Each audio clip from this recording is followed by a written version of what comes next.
नमस्कार साथियों, एक बार फिर स्वागत है आप सभी के अपने YouTube चैनल AKHD क्लासेस में। इस वीडियो में हम आरआरबी एनटीपीसी अंडर ग्रेजुएट की बात करें और ग्रुप डी के लिए भी महत्वपूर्ण टॉप साइंस के MCQ कवर कर रहे हैं, जो कि आपके एग्जाम के लिए इम्पोर्टेंट है। क्योंकि एनटीपीसी अंडर ग्रेजुएट की एग्जाम की बात करें तो जून में संपन्न होने वाला है। तो जितने लोग भी तैयारी कर रहे हैं ग्रुप डी का या एनटीपीसी का, तो वो लोग वीडियो को जो है कंप्लीट जरूर देखेंगे। महत्वपूर्ण प्रश्न जो है अब तक के पेपर के आधार पर तैयार किए गए हैं साइंस के।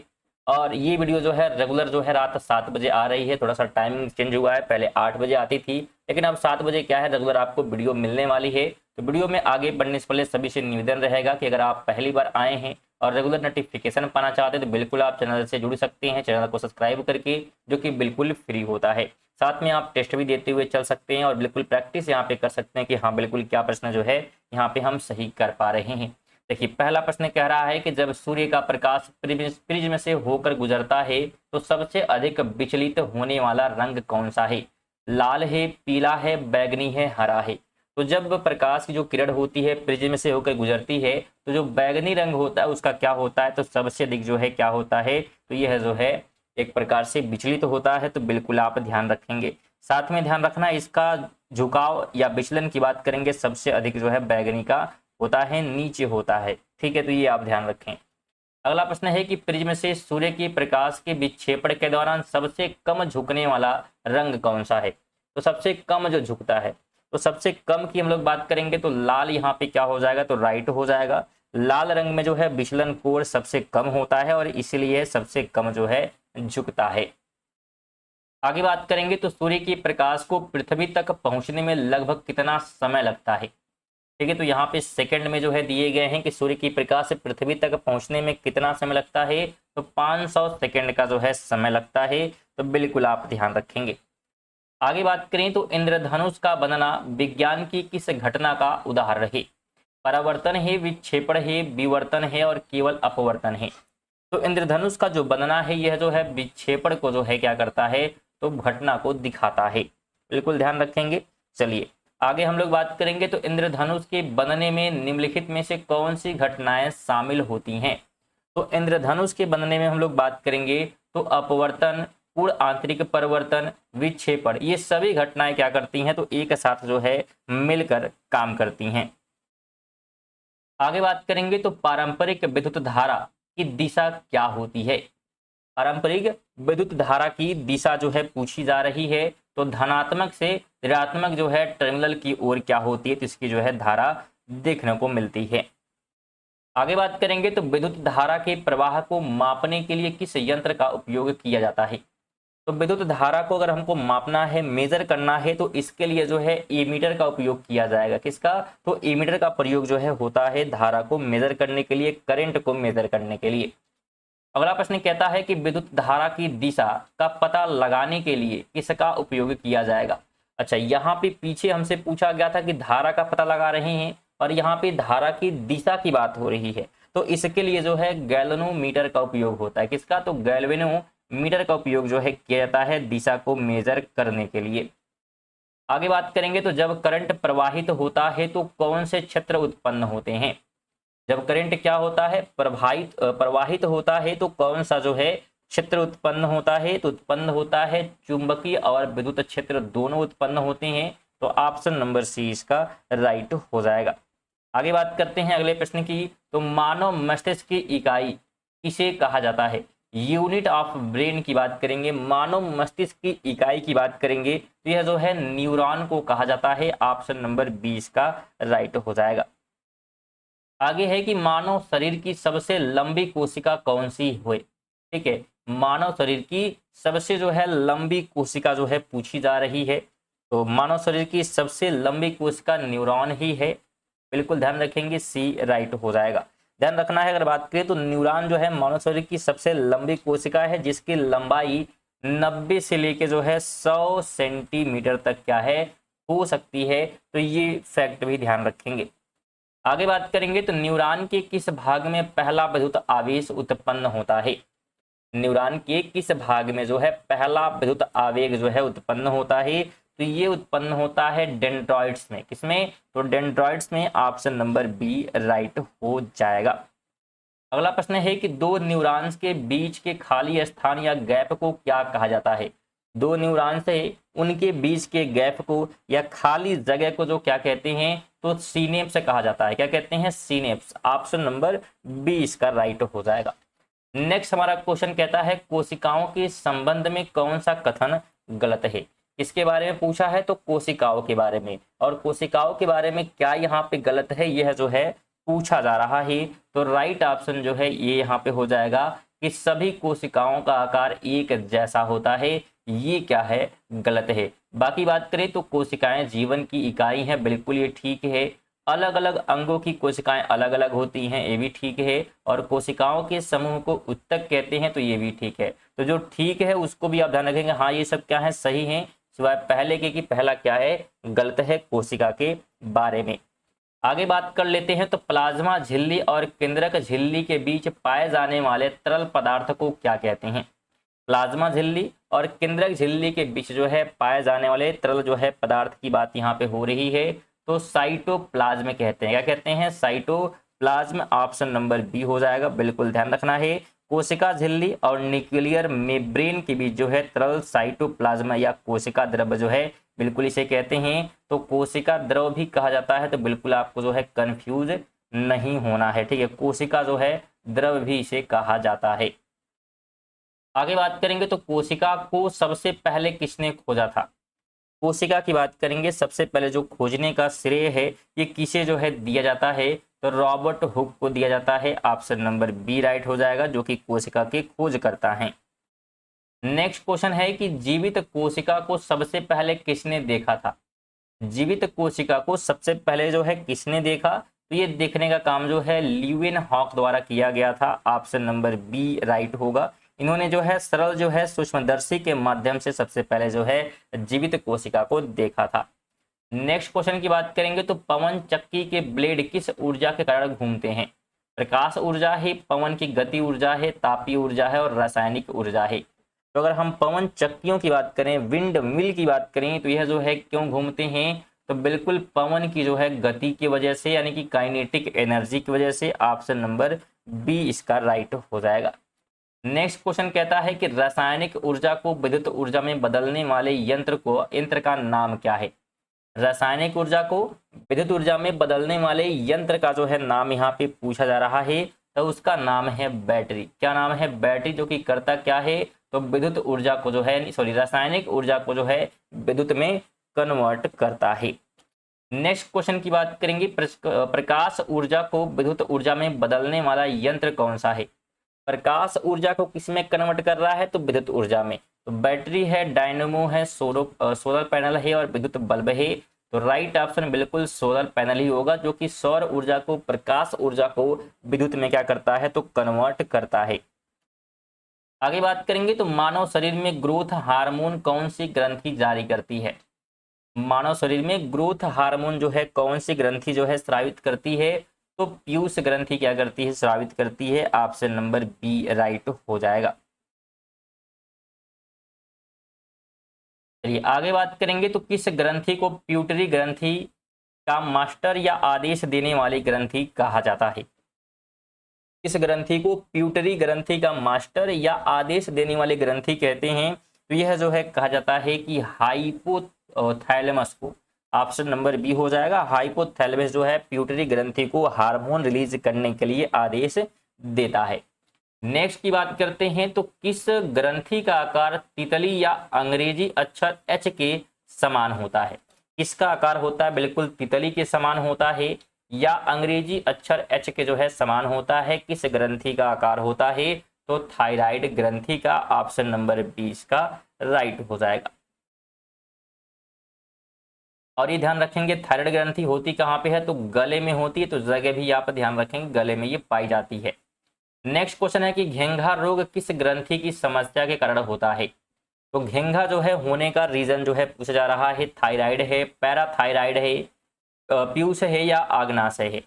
तो घेंघा रोग की हम लोग बात करेंगे, ध्यान रखिएगा, यह जो है थायराइड इसी वजह से, बिल्कुल थायराइड की वजह से जो है हो जाता है, तो बिल्कुल ऑप्शन नंबर ये हो जाएगा। थायराइड ग्रंथि द्वारा जो है थायरोक्सिन की जो है कमी से घेंघा रोग जो है हो सकता है। आगे बात करेंगे तो शरीर में कैल्शियम को कम करने या नष्ट करने में कौन सा हार्मोन सहायता करता है? शरीर में कैल्शियम को कम करने या नष्ट करने में जो है सहायता कौन करता है? तो कैल्सीटोनिन करता है। कौन करता है? कैल्सीटोनिन जो है करता है। आगे बात करेंगे तो थायराइड ग्रंथि के ऊपर स्थित 4 छोटी ग्रंथियों को क्या कहा जाता है? थायराइड ग्रंथि है, उसके ऊपर 4 छोटी ग्रंथियां हैं, तो उनका नाम जो है यहाँ पे पूछा जा रहा है, तो इसे जो है पैराथायराइड ग्रंथियां बिल्कुल वो कहलाती हैं, तो ऑप्शन नंबर बी हो जाएगा। नेक्स्ट क्वेश्चन की बात करेंगे, कौन सी विटामिन एक हार्मोन की भांति कार्य करता है? इसमें से कौन सा विटामिन है जो कि हार्मोन की तरह जो है काम यहाँ पे करता है? तो विटामिन डी की हम लोग बात करेंगे। बिल्कुल ये हार्मोन की तरह क्या करता है? तो काम करता है, बिल्कुल ध्यान रखेंगे। और कैल्शियम की मात्रा जो है बनाए रखता है शरीर में। नेक्स्ट क्वेश्चन है, विटामिन डी का वैज्ञानिक नाम क्या है? विटामिन डी का जो है वैज्ञानिक नाम पूछा जा रहा है, तो कैल्सीफेरॉल ये क्या है? तो वैज्ञानिक नाम है। इसमें वीडियो इन्फॉर्मेटिव लग रहा है तो वीडियो को लाइक वगैरह और शेयर वगैरह जो है बिल्कुल करते हुए रहेंगे। बिल्कुल सभी से क्या है निवेदन रहेगा, और बिल्कुल सभी से निवेदन है कि अगर आप पहली बार आए हैं, पहली बार विजिट किए हैं चैनल पर, तो बिल्कुल सब्सक्राइब नहीं किए तो चेक कर लें, सब्सक्राइब नहीं किए तो बिल्कुल कर लें। सब्सक्राइब करना बिल्कुल फ्री होता है। आप हमारे चैनल के माध्यम से सुबह 6 बजे बात करें तो करंट अफेयर पढ़ सकते हैं। 7 बजे आप जुड़िए शाम को, तो ग्रुप डी और एनटीपीसी की तैयारी बिल्कुल बेहतरीन तरीके से चल रही है। और 5 बजे बात करेंगे दिन में, तो यूपीपी के लिए क्या है महत्वपूर्ण प्रश्न जो है बिल्कुल एक सीरियल नंबर से कराए जा रहे हैं। जैसे कि पहले हम लोग जीके कवर कर रहे हैं, फिर हिंदी कवर करेंगे, और फिर जो है करंट अफेयर। तो ये ऐसे मतलब एक प्रकार से देखें, पहले दिन हम लोग जीके कवर करेंगे, दूसरे दिन हिंदी, तीसरे दिन करंट अफेयर, फिर चौथे दिन क्या हो जाएगा, फिर जीके कवर करेंगे। तो इस प्रकार से क्या रूटीन जो है चल रहा है, तो बिल्कुल आपकी बेहतरीन तैयारी यहाँ पे होगी। और जून में बिल्कुल आपका यूपीपीपी का जो है एग्जाम है, एनटीपीसी अंडर ग्रेजुएट का भी एग्जाम है, तो बिल्कुल आप लोग जो है यहाँ पे तैयारी जो है बेहतरीन तरीके से कर पाएंगे। साथ में एसएससी जो है जीडी की बात करेंगे, उसका जो है रेगुलर बेसिस पे एनालिसिस भी कराया जा रहा था। अगर आप तैयारी कर रहे हैं तो बिल्कुल आप लोग जुड़े रहेंगे, महत्वपूर्ण प्रश्न भी कवर किए जा रहे हैं। आगे बात करें वीडियो पे, तो कहा जा रहा है कि किसी तत्व की परमाणु संख्या किसके बराबर होती है? किसी तत्व की अगर परमाणु संख्या की बात करेंगे, एटॉमिक नंबर की बात करेंगे, तो यह जो है बराबर होता है प्रोटॉन की संख्या के। किसके बराबर? तो प्रोटॉनों की संख्या के बराबर। नेक्स्ट क्वेश्चन है कि क्लोरीन का परमाणु क्रमांक क्या है? क्लोरीन का परमाणु क्रमांक पूछा जा रहा है, तो 17 क्या है? तो परमाणु क्रमांक हो जाता है। इलेक्ट्रॉन जो है 17 और प्रोटॉन यहाँ पे कुल मिलकर जो है होते हैं। आगे है कि क्लोरीन की परमाणुकता कितनी होती है? क्लोरीन की जो है परमाणुकता की बात करेंगे, एटॉमिसिटी की बात करेंगे, तो यह जो है कितना होता है? तो यह होता है बिल्कुल second, option number B right होगा। 2 जो है क्या है? तो होता है। ध्यान रखना है, क्लोरीन जो है के रूप में जो है जाना जाता है, इसकी जो है परमाणुकता कितनी होती है? तो 2 होती है, क्योंकि इसको हम Cl2 के रूप में क्या करते हैं? तो लिखते हैं। आगे बात करेंगे तो पानी के शुद्धिकरण में किस गैस का उपयोग किया जाता है? अगर पानी को हमको शुद्ध करना है तो उसके लिए जो है किसका उपयोग किया जाएगा? तो क्लोरीन का जो है उपयोग होता है। ऑप्शन सी राइट हो जाएगा, जो कि कीटाणु रोधक होता है। क्या होता है? कीटाणु शोधक होता है, शोधन होता है बिल्कुल। आगे बात करेंगे तो क्लोरीन का परमाणु द्रव्यमान कितना होता है? एटॉमिक मास पूछा जा रहा है किसका? तो क्लोरीन की बात हो रही है। ये होता है 35.5, ऑप्शन नंबर बी राइट होगा। नेक्स्ट क्वेश्चन की बात करेंगे तो कहा जा रहा है कि पदार्थ के कणों के बीच रिक्त स्थान होने का सबसे अच्छा प्रमाण क्या है? यानी जो पदार्थ है उनके कणों के बीच जो है रिक्त स्थान होने का सबसे अच्छा प्रमाण क्या मिलता है कि हाँ वहां पे जगह है? तो पानी में जो है चीनी या नमक का घुलना, ये एग्जाम्पल हो गया कि हाँ जगह है तभी क्या है यहाँ पे जो है पानी अवशोषित हो जा रहे हैं। आगे बात करेंगे तो संयोजक बंध कैसे बनते हैं? सॉरी, सह संयोजक बंध की बात हो रही है, सह संयोजक बंध की बात हो रही है। तो कैसे ये जो है बनते हैं यहाँ पे यह पूछा जा रहा है, तो ध्यान रखेंगे राइट ऑप्शन जो है इलेक्ट्रॉनों के साझा जो है करने से यहाँ पे सह संयोजक जो है बंध देखने को मिलते हैं। आगे बात करेंगे तो निम्नलिखित में से किसमें सबसे कम साझा इलेक्ट्रॉन युग्म होते हैं? इस ऑप्शन दिए गए हैं, तो सबसे जो है कम साझा इलेक्ट्रॉन युग्म की बात करेंगे किसमें देखने को जो है मिलेगा? तो राइट की हम लोग बात करेंगे तो बिल्कुल क्या हो जाएगा? बिल्कुल H2 होगा। क्या होगा? बिल्कुल H2 होगा, बिल्कुल ऑप्शन नंबर H2 होगा। ऑप्शन नंबर क्या होगा? तो ए वाला यहाँ पे जो है राइट हो जाएगा। हाइड्रोजन की बात करेंगे तो हाइड्रोजन में केवल एक इलेक्ट्रॉन युग्म साझा जो है होता है।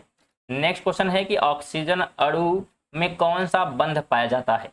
तो ऑक्सीजन को इस प्रकार से O2 से हम लोग दिखाते हैं, इसमें जो है किस प्रकार का जो है बंध देखने को मिलता है। तो इसमें ध्यान रखेंगे दोहरा आबंध होता है। कितना होता है, बिल्कुल डबल बॉन्ड इसमें होता है।